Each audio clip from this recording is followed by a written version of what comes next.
एक पवित्र त्योहार आने वाला है, उत्साह और उमंग का त्योहार रक्षाबंधन। उसकी हृदय से हार्दिक बधाइयां देता हूं, शुभकामनाएं देता हूं कि ब्रह्मांड के समस्त भाई बहनों का प्रेम स्नेह आपस में परस्पर बना रहे।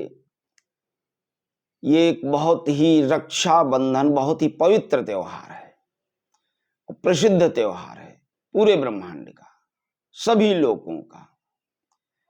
श्रावण माह की पूर्णिमा को मनाया जाने वाला है पवित्र त्योहार। कितना हर्ष, कितना उल्लास लगता है, आनंद आता है।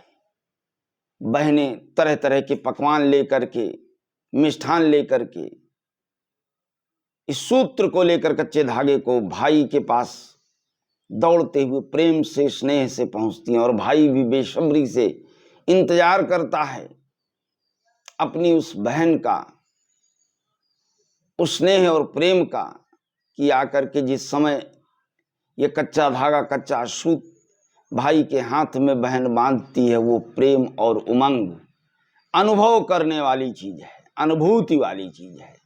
कितना उत्साह और उमंग होता है, निष्कपट प्रेम होता है भाई बहन में, न कोई छल न कपट, न बहन की कोई इच्छा होती है, न भाई में कोई ईर्ष्या कपट होता है कि कितना दबा लें। भाई में प्रेम उमंग होता है कि कितना पाएं हम अपनी बहन को दे दें, लेकिन बहन में कोई उमंग नहीं होती कि मैं भाई से, कामना नहीं होती कि भाई से कितना ज्यादा से ज्यादा ले लूं। वो निष्कपट निश्चल भाव से इस सूत्र को भाई के हाथ में बांधती है कि मेरे भाई का जीवन सुखमय रहे, वो अच्छा कमाए, प्रेम बरसाए सबके बीच में। एक शुद्ध मंत्र भी है इस सूत्र का, इस कच्चे सूत को बांधने के लिए एक पवित्र मंत्र भी है कि ये न बद्धो बली राजा दानवेंद्रो महाबला और तेन त्वामपि बंधनामि रक्षे माचल माचल।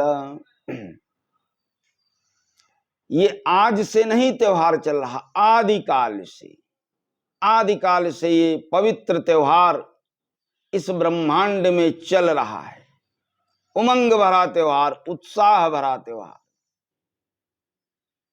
प्रभु गणेश जी के दोनों पुत्र शुभ और लाभ, ये त्योहार आने वाला था। उनके मन में भी इच्छा व्याप्त हुई कि हमारे तो कोई बहन ही नहीं है, हम किससे राखी बंधवाएंगे। प्रभु को ज्ञात हुआ, उनकी बहन मनसा देवी ने गणेश जी को बताया कि बच्चों की इच्छा है, कामना है, इनके लिए एक बहन उत्पन्न करो। तो प्रभु ने अपने अंश से, अपनी ऊर्जा से संतोषी माता को उत्पन्न किया। सोचिए, आदिकाल से है, आज से नहीं है। मां संतोषी शुभ और लाभ उनके दोनों पुत्रों को, अपने प्रिय भाइयों को रक्षाबंधन, ये रक्षा सूत्र बांधती हैं।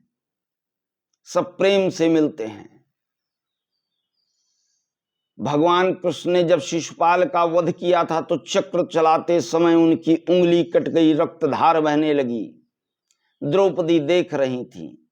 अपने आंचल का एक टुकड़ा फाड़कर भगवान के हाथ में बांधा, कृष्ण भगवान के। वहां से रक्षाबंधन हो गया। आदिकाल से आ रहा पवित्र त्योहार है, लेकिन मन को शुद्ध करके, आचरण को शुद्ध करके। ऐसा नहीं कि खाली मेरी बहन ही मेरी बहन है। सभी बहनों के लिए आपके हृदय में इज्जत हो, सम्मान हो, तभी इस त्योहार के महत्व को आप भाई जान पाएंगे। ऐसा नहीं कि मेरी ही बहन के लिए इज्जत और सम्मान हो, समस्त बहनों के लिए, सभी बहनों के लिए आप अपने हृदय में इज्जत और सम्मान रखेंगे, तब इस त्योहार का आनंद उठा पाएंगे, अन्यथा नहीं। ये कर्तव्य का त्योहार है, बंधन का त्योहार है, रक्षा का त्योहार है।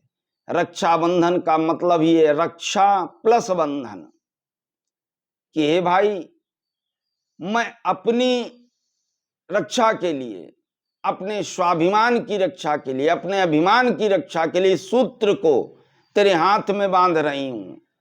भाई भी ये वचनबद्ध होता है कि हे बहन, जिस प्रेम अनुराग से तुम मेरे हाथ में इस रक्षा सूत्र को बांध रही हो, मैं उतने ही निश्चल भाव से कट्टरता के साथ बाध्य होता हूं तुम्हारी रक्षा के लिए, तुम्हारे स्वाभिमान की रक्षा के लिए, तुम्हारे अभिमान की रक्षा के लिए। तो किसी एक बहन के लिए नहीं है कि ये मेरी सगी बहन है तो सिर्फ इसके लिए, समस्त ब्रह्मांड की बहनों के लिए, सबके प्रति आपके हृदय में सम्मान और इज्जत बनी रहे। ये कर्तव्य परायणता का त्योहार है, हर्षोल्लास का त्योहार है, आनंद का त्योहार है। तो आप सभी जानते हैं 2022 11 तारीख को ये पवित्र त्योहार आ रहा है। 10:48 से पूर्णिमा लगेगी, शुभारंभ होगा त्योहार का। जो लोग भद्रा भद्रा चिल्ला रहे हैं, कोई भद्रा आपकी नहीं है, भद्रा आपकी पाताल भूमि में है, पृथ्वी पर नहीं है। इसलिए आप प्रेम से रक्षाबंधन त्योहार उसी दिन मना सकते हैं। चलते चलते मैं रविंद्र ओझा महाराज अयोध्या से आप लोगों से फिर निवेदन करूंगा कि इस त्योहार को पूर्ण प्रेम से, अनुराग से मनाएं, सबके प्रति सम्मान और इज्जत से मनाएं, किसी के हृदय को ठेस ना पहुंचे, इस तरीके से इस त्योहार को मनाएं।